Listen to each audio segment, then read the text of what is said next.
Video के अंदर हम लोग बात करने वाले हैं मल्टीपल स्टॉक्स के बारे में। तो चलिए सबसे पहले हम लोग बात करेंगे रिलायंस के बारे में। तो रिलायंस का अगर आप आज के दिन का परफॉर्मेंस देखोगे तो ऑलमोस्ट हमें 1% तक की जंप नजर आ चुके हैं। आज के दिन आपको पता होगा कि मार्केट के अंदर दोस्तों बहुत ज़्यादा गिरावट हमें हुआ, लेकिन अगर दोस्तों मार्केट के अंदर गिरावट हुआ है ना तो रिलायंस इस कंपनी को भी दोस्तों गिरना चाहिए, लेकिन अपोजिट साइड में क्यों परफॉर्मेंस नजर आया। ऐसे अगर गिरावट वाले माहौल के अंदर अगर कोई भी कंपनी के अंदर जो फंडामेंटली कंपनी स्ट्रांग है, लार्ज कैप कैटेगरी से कंपनी बिलोंग करता है, ऐसे टाइप की कंपनीज के अंदर अगर आपको तेजी आ रही है ना, इसके पीछे का बहुत बड़ा रीजन होता है। तो यस, रिलायंस इस कंपनी के अंदर भी एक बहुत बड़ा रीजन है, क्योंकि कंपनी के अंदर हमें आज के दिन एक बहुत ज़्यादा पॉजिटिव खबर आया है, एक बहुत ज़्यादा पॉजिटिव अपडेट्स आया है, और कहीं ना कहीं इसी अपडेट्स की वजह से ये कंपनी के अंदर तेजी हुआ है। 2600 रुपये के आसपास हमें कहीं ना कहीं रिलायंस इस कंपनी की क्लोजिंग नजर आ चुकी है। पिछले एक महीने का अगर आप रिलायंस इस कंपनी का परफॉर्मेंस देखोगे तो पिछले एक महीने में कंपनी के द्वारा 8% तक का रिटर्न शेयर होल्डर्स को मिल चुका है। यानी कि बेसिकली कंपनी का मार्केट कैप आप देख सकते हो, ऑलमोस्ट हमें 18 लाख करोड़ का मार्केट कैप है। और इतनी बड़ी कंपनी के अंदर अगर आपको एक महीने में 8% का अगर दोस्तों रिटर्न मिले तो ये कोई छोटी बात नहीं होती, ये बहुत बड़ी बात होती है। एंड कहीं ना कहीं रिलायंस इस कंपनी ने बहुत अच्छा खासा करंटली परफॉर्म कर रहा है, जिस वजह से क्वार्टर 3 रिजल्ट्स के अंदर भी कंपनी बहुत अच्छा खासा परफॉर्म कर सकता है, क्योंकि आप सभी को पता होगा कि कंपनी O2C सेगमेंट से बिलोंग करता है।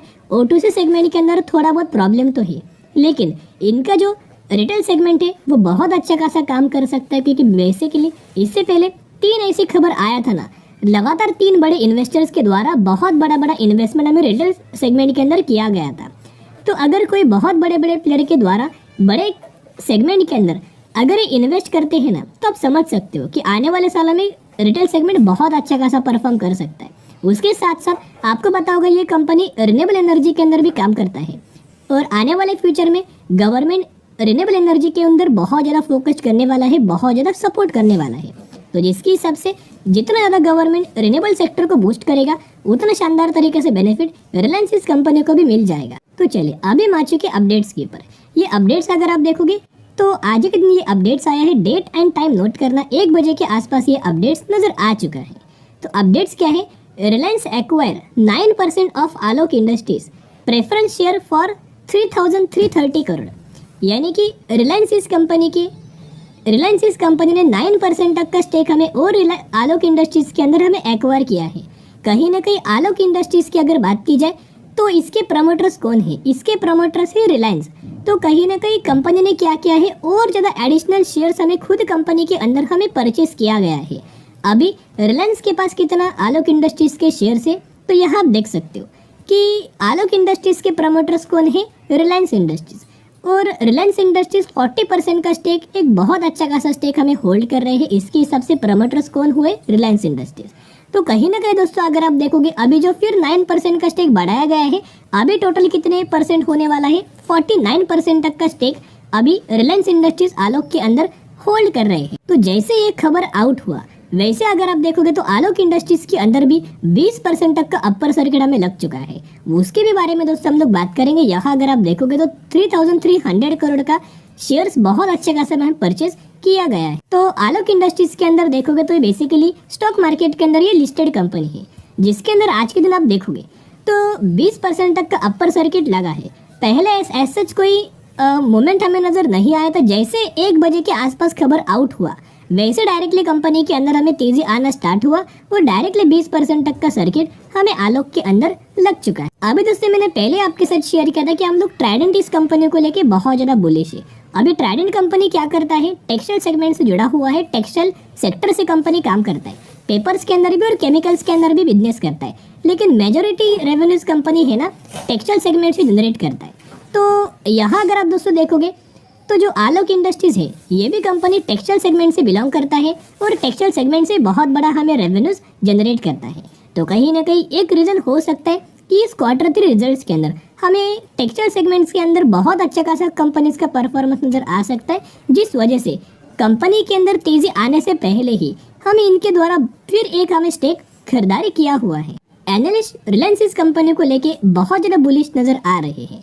तो यहाँ अगर आप देखोगे तो ऑलमोस्ट हमें 78% तक का हमें खरीदारी करने की राय दिया गया है एनालिस्ट के द्वारा, 12% की राय दिया गया है होल्ड के लिए और 9% तक का राय दिया गया है सेल करने के लिए। लेकिन रिलायंस इस कंपनी का लगातार परफॉर्मेंस अगर आप नोट करेंगे तो 2020 में आपको पता है कि कोविड के द्वारा हमें सभी बिजनेस के अंदर इम्पैक्ट आया था। इसकी वजह से थोड़ा बहुत हमें कंपनी का रेवेन्यूज गिरा था, लेकिन उसके बाद आप देख सकते हो कितना गजब का हमें रिकवरी नजर आया, कितना शानदार तरीके से हर एक साल कंपनी का रेवेन्यूज बढ़ रहा है। उसके साथ साथ कंपनी का प्रॉफिट का भी डेटा अगर आप चेक करेंगे तो लगातार हमें प्रॉफिट्स का भी डेटा हमें लगातार इंक्रीज हो रहा है। और एक बहुत ज्यादा चौंकाने वाला डेटा मैं आपके साथ शेयर करना चाहूंगा, जिसकी वजह से अगर आपके पोर्टफोलियो के अंदर रिलायंस की कंपनी है ना, तो आप इस कंपनी को लॉन्ग टर्म के लिए होल्ड करेंगे और बहुत अच्छा खासा कॉन्फिडेंस इस न्यूज से आपके अंदर जनरेट होगा। तो अगर आपके अंदर दोस्तों कॉन्फिडेंस जनरेट होगा ना, और अगर आपको ये वीडियो अभी तक पसंद आया होगा तो जरूर एक लाइक आप वीडियो को कर सकते हो। अभी देखिएगा रिलायंस इस कंपनी का म्यूचुअल फंड्स का डेटा अगर आप ऑब्जर्व करेंगे तो ऑलमोस्ट हमें 138 म्यूचुअल फंड्स की खरीदारी नजर आया था एंड 55 म्यूचुअल फंड्स के द्वारा हमें माल बिकवाली किया गया है। इसके साथ साथ बाइंग तो हुआ है, उसके साथ साथ अगर आप यहाँ हर एक महीने का म्यूचुअल फंड्स का डेटा अगर आप ट्रैक करेंगे, चेक करेंगे, तो सिर्फ और सिर्फ जुलाई महीने के अंदर म्यूचुअल फंड्स के द्वारा हमें माल बेचा गया था। अगस्त महीने के अंदर भी खरीदारी, सितंबर महीने के अंदर भी खरीदारी, अक्टूबर के अंदर, नवंबर के अंदर लगातार म्यूचुअल फंड्स के द्वारा हमें माल दोस्तों खरीदारी किया जा रहा है। इसे दोस्तों आप बोल सकते हो कि बहुत ही जल्द हमें रिलायंस इस कंपनी के अंदर एक बहुत अच्छा खासा ब्रेकआउट आ सकता है और ये ब्रेकआउट का फायदा सिर्फ और सिर्फ म्यूचुअल फंड्स को मिल सकता है। ये ब्रेकआउट का फायदा एफआईज और डीआईएस को बहुत अच्छा खासा मिल सकता है, क्योंकि रिटेलर्स ऐसी कंपनी के अंदर बाइंग बिल्कुल भी नहीं करते, या फिर बहुत ज़्यादा लोग क्या करते हैं ना, बाइंग तो कर लेते लेकिन होल्ड नहीं कर पाते। और जैसे जैसे ये पेशेंस खो के माल बेचने लगते हैं ना, फॉर एग्जाम्पल कई सारे लोगों ने 100 रुपए के आसपास एक कंपनी को खरीदारी किया होगा 1 सालों से, और 1 सालों से कंपनी कोई मूवमेंट नहीं दे रहा है, कोई परफॉर्म नहीं कर रहा है।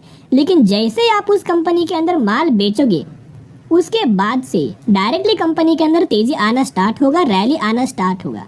अगर आपके साथ दोस्तों ऐसा हुआ होगा, आप मुझे कमेंट सेक्शन के अंदर बता सकते हो कि कौन सी कंपनी के अंदर आपने खरीदारी किया था और माल बेचने के वक्त यानी कि जब आपने सेलिंग किया कितना कंपनीज ने के अंदर हमें तेजी हुआ। तो जितना गिरे उतना बायोंडी स्ट्रेटेजी अप्लाई करना। रिलायंस की कंपनी बहुत अच्छा है, आने वाले सालों में कंसिस्टेंटली आपको रिटर्न देगा, 15-20% का रिटर्न एवरेजली कंपनी दे देता है। चलिए अब हम डिस्कस करेंगे IEX के बारे में, जहां इसके अंदर आज के दिन 1% तक की गिरावट हुआ। लेकिन दोस्तों ये गिरावट नहीं है, बल्कि मार्केट के अंदर गिरावट हुआ, इस वजह से गिरावट हमें नजर आया है। नहीं तो अगर दोस्तों मार्केट आज के दिन अगर कंसोलिडेट भी करता ना, फिर भी हमें IEX के अंदर अच्छी खासी रैली आ सकती थी, क्योंकि रिसेंटली आपको बताया कि IEX के द्वारा हमें ब्रेकआउट किया गया है। फाइनली कंपनी की 166 रुपीज के आसपास हमें क्लोजिंग नजर आ चुकी है। और IEX के द्वारा पिछले एक महीने में आपको 15% तक का रिटर्न शेयर होल्डर्स को कंपनी के द्वारा हमें डिलीवर किया गया है। तो यहाँ अगर आप देखोगे तो मार्केट क्लोज होने के बाद आपको पता होगा आफ्टर मार्केट ऑर्डर हमें लगता है, यानी कि उसे एम ऑर्डर बोला जाता है।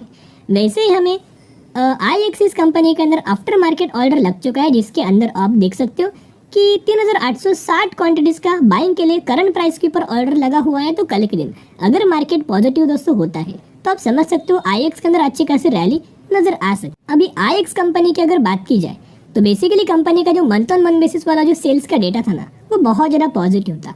पहले क्यों कंपनी लगातार गिर रहा था कि कंपनी बिल्कुल भी अच्छा खासा परफॉर्म नहीं कर रहा था क्वार्टर ऑन क्वार्टर बेसिस के ऊपर एंड ईयर ऑन बेसिस के ऊपर। लेकिन अभी क्या हो रहा है, जितना ज़्यादा पावर सेगमेंट को बेनिफिट होगा ना, उतने शानदार तरीके से बेनिफिट हमें IEX को भी होगा। क्योंकि आपको बताए IEX का बिजनेस क्या है, ये कंपनी क्या करता है, एनर्जी को एक्सचेंज करता है एंड पावर को एक्सचेंज करता है। तो कहीं ना कहीं जितना ज़्यादा पावर का यूटिलाइजेशन बढ़ेगा, जितना ज़्यादा पावर कंजप्शन होगा, जितना ज़्यादा लोग पावर यूज़ करेंगे, उतना ही हमें पावर एक्सचेंज होगा। तो कहीं ना कहीं जितना पावर सेक्टर को बेनिफिट होगा, उतना ही हमें IEX को बेनिफिट होगा। और इस क्वार्टर के अंदर ऐसा बोला जा रहा है कि पावर सेक्टर बहुत अच्छा खासा परफॉर्म कर सकता है, जिस वजह से IEX कंपनी भी बहुत अच्छा खासा परफॉर्म कर सकती है। और इनका अगर आप नेट प्रॉफिट चेकआउट करेंगे तो quarter on quarter basis profits हमें बढ़ चुका है और ईयर ऑन बेसिस हमें प्रॉफिट बढ़ चुका है। अगर इस क्वार्टर के अंदर कंपनी बहुत अच्छा खासा परफॉर्म करता है ना, तो आप समझ सकते हो बहुत ही जल्द कंपनी के अंदर आपको 200 रुपए तक का टारगेट मिल जाएगा। और यही टारगेट हमें ब्रोकरेज फर्म के द्वारा भी दिया गया है और टेक्निकल चार्ट के अंदर हमने एनालिसिस किया हुआ है। कंपनी के रिजल्ट देखोगे तो लगातार कंपनी के रिजल्ट के अंदर जंप है और कंपनी के ऊपर से 12 करोड़ का बोरिंग से 12 करोड़ का डेट है।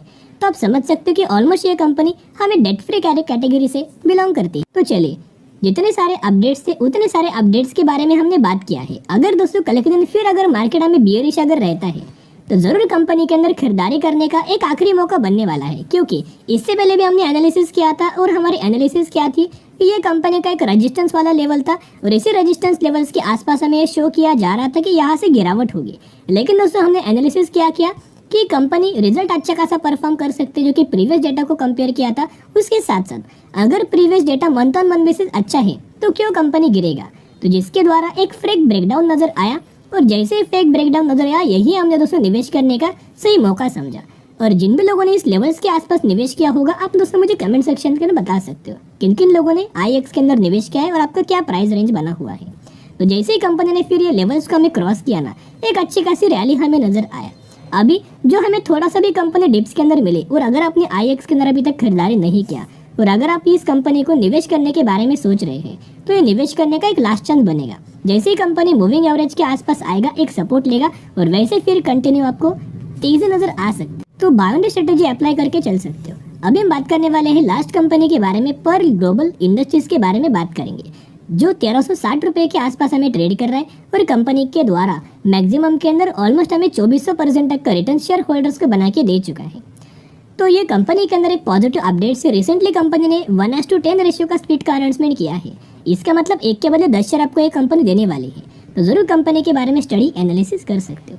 तो चलो दोस्तों, अगर आपको ये वीडियो पसंद आया होगा तो जरूर वीडियो को लाइक और चैनल को सब्सक्राइब कर सकते हो। फिर मिलेंगे, बाय।